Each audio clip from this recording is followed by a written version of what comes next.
আসসালামু আলাইকুম। কেমন আছেন সবাই? আশা করি ভালো আছেন। আলহামদুলিল্লাহ আমিও ভালো আছি।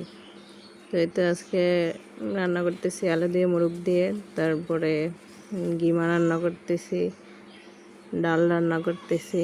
তো এই তো আমি প্রথম আলুগুলা ভেজে নিলাম।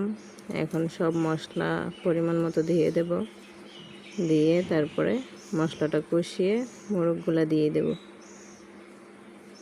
তো এই তো আজকে রান্নার আয়োজন। এই তো মুরগিটা কষিয়ে নিচ্ছি আমি এখন। তারপরে এখন আলুগুলো দিয়ে দেব, দিয়ে তারপরে নেড়ে চেড়ে আমি পরিমাণ মতো ঝোল দিয়ে দেব। তো আজকে আমার ভিডিওটা কেমন লাগে অবশ্যই কমেন্টে জানাবেন। আমার রান্নাগুলো দেখতে কেমন হয়েছে অবশ্যই কমেন্টে জানাবেন। গ্রামের পরিবেশে রান্না বোঝেন তো এরকমই, আমরা শহরের মতো এত পরিপাটি সুন্দর করে গুছিয়ে গুছিয়ে করতে পারি না, যেহেতু গ্রামে বসবাস করি, মাটির চুলায় রান্না করতে হয়।